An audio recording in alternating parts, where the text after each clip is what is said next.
Welcome back to the deep dive. I am incredibly excited for today because we are opening up a file that is, well, it's honestly hard to categorize. It really is. And, usually when we can't categorize something easily, that's a pretty good sign we're onto something special. Yeah, that is not following the usual formula. Exactly.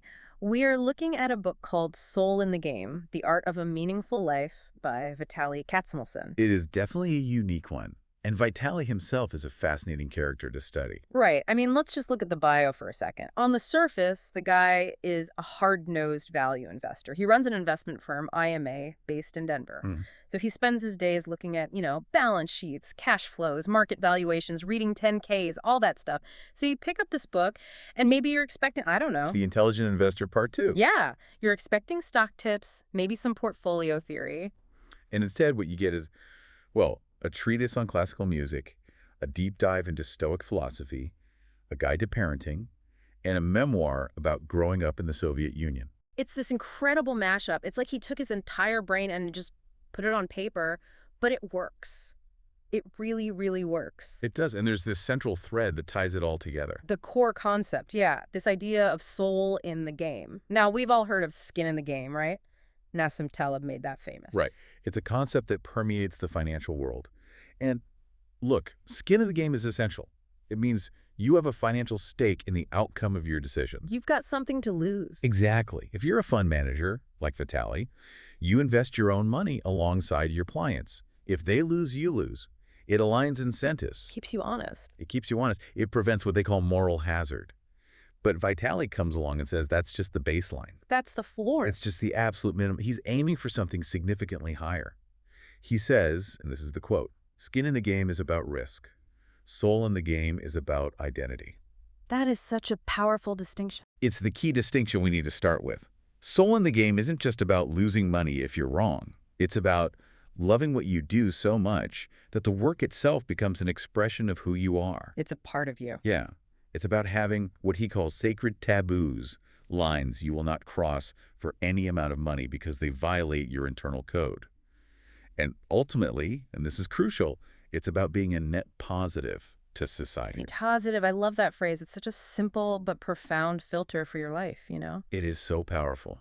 He contrasts this with a friend of his in the finance industry to really drive the point home. Oh, this story is brutal. It really is. This friend was making a ton of money, so he definitely had skin in the game. His compensation was tied directly to sales.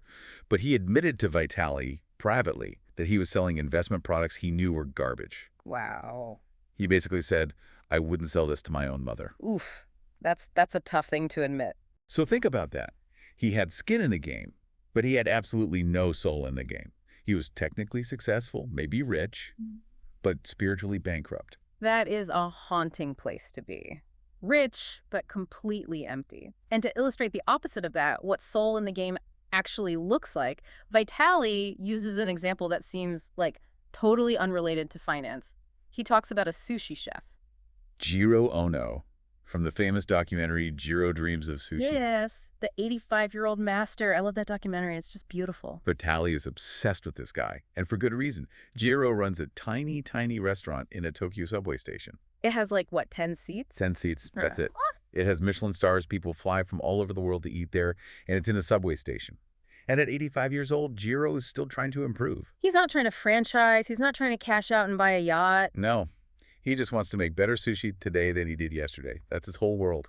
And there's this one detail that Vitaly loves about the egg custard. It really just captures the entire essence of this philosophy. Oh, the apprentice story. This is the definition of dedication right here. It is. So Jiro has these apprentices, and one of them spends months, literal months, trying to make tamagoyaki, the egg custard dish. And it sounds simple, right? It's just eggs. You'd think. But this apprentice makes 200 batches. 200. Just imagine the repetition, the grind. And Jiro rejects every single one. No good, no good. Texture is wrong, the flavor is off. Again and again. Until finally, after months of failure, the apprentice makes one that Jiro tastes. He pauses and he just says, "This is good." And the apprentice just starts crying. Yeah. He breaks down in tears of joy. That right there, that emotion, that is the definition of an artisan, or what the Japanese call a shokunin. It's that relentless pursuit of perfection, not for the market, not for efficiency, but for the craft itself. Yeah. That apprentice, had soul in the game. So the mission for us in this deep dive is to figure out how a guy who grew up in the freezing cold of Soviet Russia ends up in Denver writing about sushi masters and stoicism. We need to unpack his operating system for life. Exactly. And we're going to structure this by following the arc of his life, because you really can't understand the philosophy without the biography. The context is everything. Okay, so where do we start? We start with his origin story, what he calls the student of life phase in Murmansk. Then we'll move to the tools he uses to survive and thrive, specifically stoicism. Then we'll look at habits, creativity, and finally, his obsession with classical music. And trust me, you want to stick around for the origin story. There is a specific anecdote about fish-fed chickens that I literally cannot get out of my head. It is seared into my brain. It is vivid, to say the least. It explains a lot about his worldview. All right, so let's teleport. We are leaving the comfort of the studio. We are going to Murmansk, Russia. This is deep Red October territory. We're going north of the Arctic Circle. This is not a vacation spot. Not at all. Vitaly describes it so vividly. It's a harsh industrial port city. And the defining feature of his childhood environment was, well, it was the darkness. Right. The polar night. The polar night. For 6 weeks in the winter, the sun just doesn't come up at all. Total darkness for 6 weeks straight. Total darkness. Just try to imagine being a kid. You wake up, it's pitch black outside, you walk to school in the dark, you sit in class, and maybe, if you're lucky, you see a faint gray twilight through the window for about 30 minutes around noon. Just a hint of light. And then, by the time you leave school, it is pitch black again. It's oppressive. That has to do something to the human psyche. I mean, it must shape you. It does. It creates this desperate, almost primal hunger for light. Vitaly talks about how they have this festival called Hello Sun. Hello, sun. I love that. When the sun finally peaks above the horizon for the first time in late January, the whole city stops. People go outside just to see it. They celebrate. It shows you how fundamental light is to the human spirit. But it wasn't just the darkness. It was the scarcity. This is the Soviet Union in the 70s and 80s. The planned economy was, well, let's say it was struggling. That's a diplomatic way to put it. Yeah, food was a constant issue. Right. Which brings us to the chickens. Big laughs. The chickens. This is the ultimate parable of Soviet central planning. It's almost too perfect. Walk us through this because it honestly sounds like a bad joke. So you have these bureaucrats in Moscow, right? Yeah. And they're trying to figure out how to feed the poultry industry way up in Murmansk. Okay. Murmansk is on permafrost. Nothing grows there. No corn, no wheat, none of the usual chicken feed. Yeah. Importing grain is expensive and logistically a nightmare. But Murmansk is a massive fishing port. So they have an abundance of fish. An abundance of fish. So some genius bureaucrat, probably looking at a spreadsheet 1,000 miles away, says, protein is protein. Let's just grind up the fish bones, guts, heads, everything, and feed it to the chickens. Efficient on paper. Exactly. Efficient on a spreadsheet. But biology is a funny thing. You are what you eat, right? Oh, no! Vitaly says the chicken started tasting like fish. Imagine that flavor profile. You bite into a drumstick and it tastes like cod liver oil. He said it was so traumatizing, this fishy, oily, distinct wrongness of the chicken, that when he eventually moved to America, the land of abundance where chicken actually tastes like chicken, he couldn't eat poultry for 10 years. 10 years. That's how deep that memory was. It just triggered that memory of scarcity, of the cold, of the bad planning. It was this visceral reminder of where he came from. That's a funny story, but it really underscores a harsh reality. He grew up in a place where you couldn't take anything for granted. Not even the flavor of your food. But amidst this harshness, Vitaly introduces us to the hero of his life, his father. His dad sounds like an absolutely incredible man, a Jewish intellectual, a professor at the Marine Academy, living in this rough blue-collar fisherman's town, a total fish out of water. And a man of immense integrity. Vitaly calls him his role model, his North Star. And there are two stories that really paint the picture of his father's character. The first one is about the neighbors, the Garlicks. The Garlicks, that nickname just cracks me up. So who were the Garlicks? It was the nickname for the family that lived downstairs. A family with 8 kids who apparently all looked exactly alike, like cloves from a single garlic bulb. Got it. So one day, Vitaly comes home from school. He's about 13, and he smells smoke. The Garlick's apartment is on fire. And 13-year-old Vitaly, he tries to help, right? He's banging on the door, shouting. He's panicking, but his father comes down, and this is where we see the character of the man.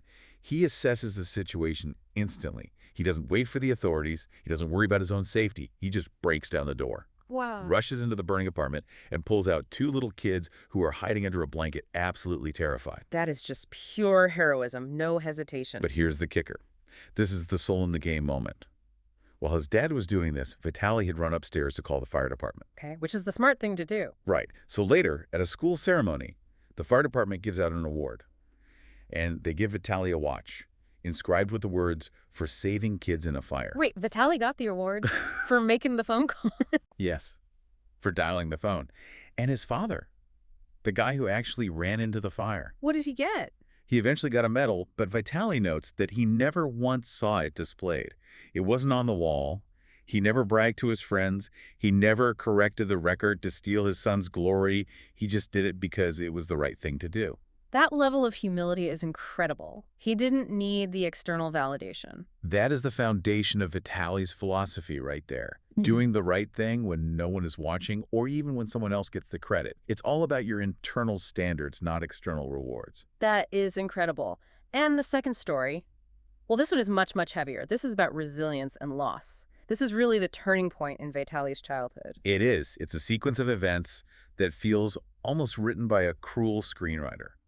It all starts with the broken bottle incident. This made me wince just reading it. Vitaly is playing outside, just being a kid. A friend hits a glass bottle with a stick, and a shard of glass flies into Vitaly's face. It slices the skin right under his eye. He was millimeters away from losing the eye. And this happens just days before his father's 50th birthday. Oh, terrible timing. So instead of a party, they spend the birthday in the hospital with Vitaly all stitched up and bandaged. And then almost immediately, the other shoe drops. His mother, she'd been having these terrible headaches, but she hid them. She didn't want to ruin the birthday. She didn't want to add to the stress while Vitaly was hurt. Of course, a mother's instinct. But the day after her 50th birthday, so right around the same time, she collapses. She's hospitalized. Yeah. And it turns out to be brain cancer. And it moves fast. Very fast. Vitaly is sent away to a summer camp during this time, which is a whole other story of resilience, being a 10-year-old alone on a train for 2 days. But when he comes back in August, he goes to see his mother. And she is unrecognizable. He describes this so vividly. The buzz cut. Yes, she had beautiful brown hair. And now, post-surgery, she has a gray buzz cut. He said she didn't look like his mom. She looked like a stranger. And shortly after that, she passes away. And Vitaly admits something really vulnerable here. He says he never really said goodbye. He was 11. He was in denial. He couldn't process it. He remembers sitting in the hospital lobby when the news came, and someone asked him a question, and he physically couldn't speak. The trauma was just immense. He was rendered mute by the shock. But this is where we see the seeds of his stoicism, even before he knew what the word meant. How so? After his mom died, Vitaly developed this intense, paralyzing fear that his father would die too. It makes sense. His entire world had just collapsed. He's clinging to what's left. He had nightmares about it. He would get up in the middle of the night to check on his dad while he slept, just to make sure he was still breathing. He was inadvertently practicing what Stoics call negative visualization. Right. Thinking about the worst-case scenario. By constantly imagining the loss of his father, he began to cherish every single second he had with him. He became glued to his dad. He understood the impermanence of life at age 11. And that bond is what carried them through the next massive upheaval in their lives, moving to America. 1991. The Soviet Union is collapsing. They pack up their lives and move to Denver, Colorado. Talk about culture shock. Murmansk to Denver. It's massive.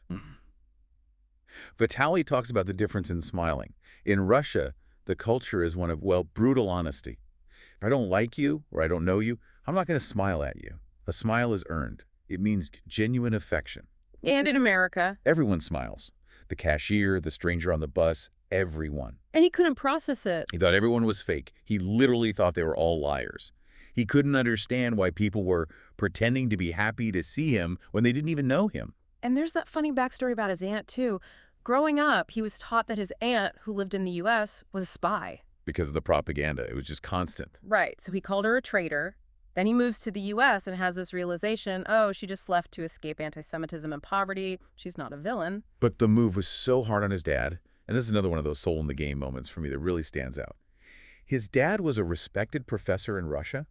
He had status. And then in Denver, he's 58 years old, His English isn't good enough to teach at a university level. He loses his status overnight. He goes from being Professor Katznelson to just another immigrant trying to get by. And Vitaly's stepmother, who was a doctor in Russia, ends up cleaning hotel rooms to make ends meet. And this is the part that gets me. Vitaly writes that his dad, after finishing his own low-level job for the day, would go to the hotel to help his wife make the bed so she wouldn't be so physically exhausted. That image, it just destroys me. A 58-year-old intellectual stripping sheets and tucking corners in a hotel room. But doing it with love, doing it without complaint, that is dignity. That is soul in the game. It's not about the prestige of the job. It's about the care you put into it and the people you do it for. So Vitaly grows up, becomes an investor, starts his own firm, but he carries all these lessons with him, and he eventually discovers a framework that helps him organize all this accumulated wisdom.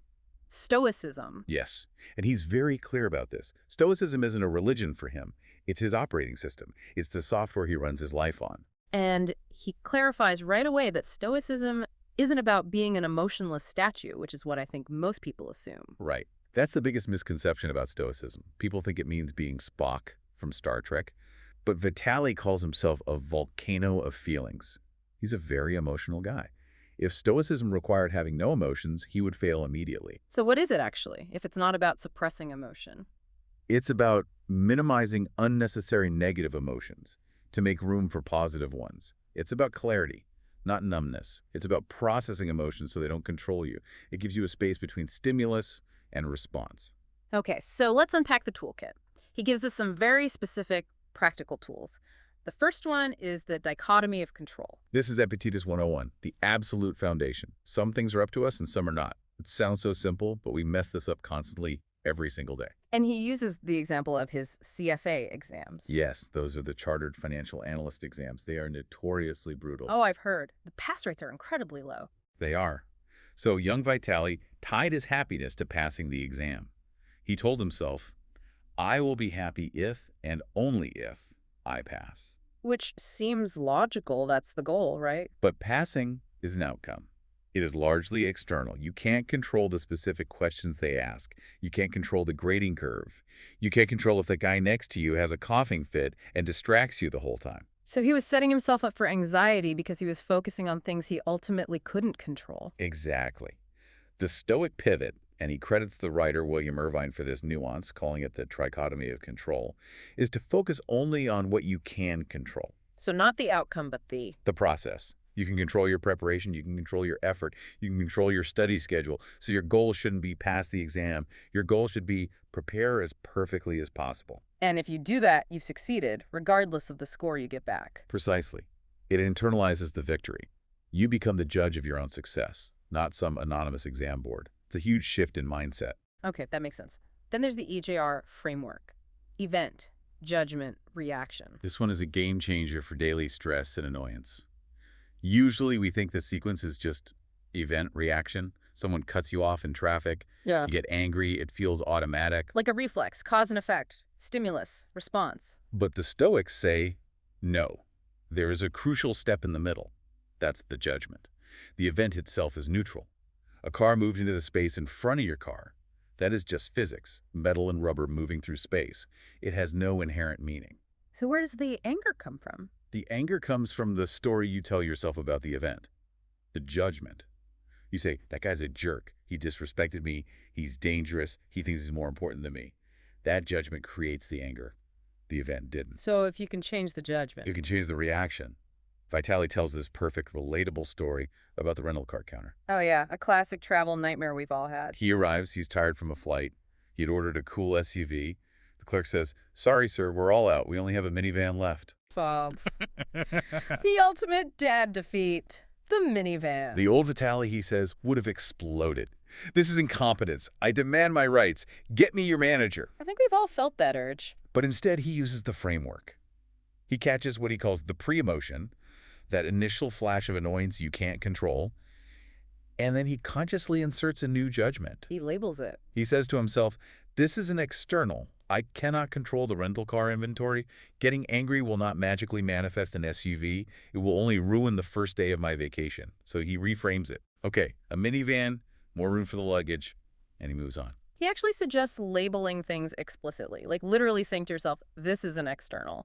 Though he does warn against saying it out loud to your spouse. Yeah, honey, your opinion on this matter is an external. That's a quick way to sleep on the couch. A very quick way. But internally, Mhm. it's magic. It Oh. creates distance. Yeah. It allows you to step back and choose your response rather than just reacting blindly. So that brings us to the next tool, negative visualization, which we touched on with his dad. But he uses a story about a soldier at an airport that really puts it in perspective. This story is so powerful. A friend of his is at the airport. He sees a guy who looks like a soldier, just returned from combat. The airline agent tells the soldier, "Sir, I'm so sorry, we've lost your bag." And most people would just lose it right there. I fought for this country and you lost my luggage. You can just imagine the scene. But the soldier just shrugs. He looks at the agent and he says, "Well, nobody died." Nobody dies. That is perspective. When you have seen actual life or death combat, a lost bag is a minor inconvenience. It's a 0 on the scale of real problems. So negative visualization is about voluntarily practicing that perspective, but without having to go to war. Exactly. Yeah. You imagine losing your job, your health, your car. Then, when you snap back to reality and you're just stuck in traffic, you realize, hey, I'm healthy, I have a job, and I'm safe in my car. Suddenly, the traffic doesn't sting anymore. It's an inconvenience, not a tragedy. It's gratitude through subtraction. You realize the value of what you have by imagining it gone. Perfectly said. And it connects to his concept of the last time medication. This one. Yeah. This one hits parents really hard. Oh, this one is tough. Because eventually there will be a time when you pick up your child, you hold them on your hip, and then you put them down, and you will never pick them up again. They'll just be too big. And you don't know when that moment is. You don't get a notification on your phone saying this is the last pickup. It just happens. And you only realize it in retrospect months or years later. So the Stoic advice is, Yeah. treat this time as if it could be the last time. It forces you to be present. It's a tool to induce presence. You stop looking at your phone. You feel the weight of the kid. You smell their hair. You are there. It transforms a mundane, routine moment into something sacred. That is powerful stuff. Okay, so from philosophy, let's move on to something very practical. Part 4, habits. Vitali talks about how we trap ourselves with if this, then that happiness. The conditional happiness trap. Mm-hmm. It is the engine of modern dissatisfaction. If I get the promotion, then I'll be happy. If I buy the Tesla, then I'll be happy. If I lose 10 pounds, then I'll be happy. But we know that's not how it works. We adapt. It's called hedonic adaptation. Exactly. We get the Tesla, we're happy for 2 weeks, and then it's just a car that you have to charge. Right. The happiness baseline resets. So Vitali suggests flipping the script. Use that if this, then that structure for habits, not happiness. It's called habit stacking. Right. If I pour my morning coffee, then I will write for 20 minutes. You tie the new desired behavior to an existing automatic trigger. It's so much more effective. And I really, really liked his concept of the half-binary decision. This felt very actionable. This is brilliant for anyone who struggles with willpower. So Vitali decided to stop eating desserts. Now, most people would say, okay, I'll cut back, or I'll only eat sweets on the weekends. The moderation approach. The problem with moderation is that it requires a decision every single time. You see a cookie in the break room. You have to ask yourself, is it the weekend? Did I have our day? Do I deserve this? Is it a special occasion? You're constantly negotiating with yourself. And that burns mental energy. It Yeah. causes decision fatigue. And usually, the cookie wins. It just wears you down. But if you make a binary decision, I do not eat desserts, the negotiation is over. It's a closed case. You see the cookie, and the answer is simply no. You don't have to think about it. It becomes part of your identity. I am a person who does not eat sugar. Exactly. But why half binary? Right. What's the half part? Because he's a realist. He allows for specific, predefined, high-quality exceptions. For him, the rule is, I do not eat desserts unless I am in Paris. Okay, that's a pretty good exception, unless you live in Paris. Right.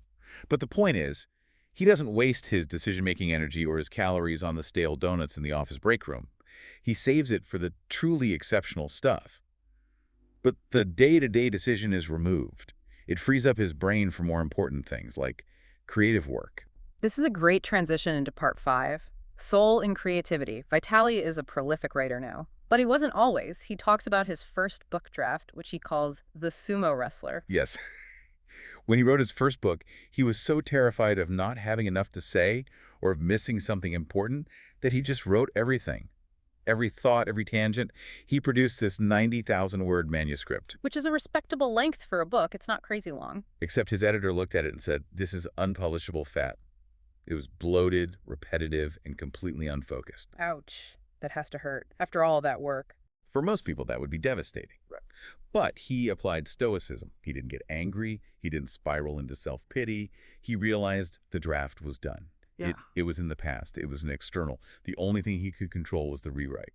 So he just got to work. He cut the fat. He found the muscle. He saw it as part of the process, not a personal failure. He also introduces this framework for thinking, which he borrows from Adam Grant and Philip Tetlock, about the 4 modes of communication. This is, I think, crucial for anyone who has ever had an argument, especially on the internet. It is absolutely essential. The 4 modes are, number 1, the preacher. This is when you are trying to convert others to your truth. You have the answer and you need them to believe it. Okay. Number 2, the prosecutor. This is when you are trying to prove someone else wrong. You are attacking their logic, finding holes in their argument, trying to win. Right. And number 3, the politician. This is when you are telling people what they want to hear to get their approval or their votes. You're seeking popularity. And we spend most of our lives just bouncing between those 3 modes? We do. But none of them lead to learning. Because in all 3, your ego is in charge. You're protecting what you already believe. The 4th mode is the goal, the scientist. The scientist, what does that mean? When you're in scientist mode, your ideas are just hypotheses. They're not part of your identity. You aren't married to them. So if someone presents data that proves you wrong, a scientist doesn't get angry or defensive. A scientist gets excited. Excited. Yes. They say, aha, I was wrong. That means I learned something. I am smarter now than I was 5 minutes ago. It's a complete reframe of what it means to be wrong. And Vitali tells this funny story about getting busted by his own son on this. Yes, in Chicago. He's walking down the Magnificent Mile with his son Jonah, and they're having some heated debate.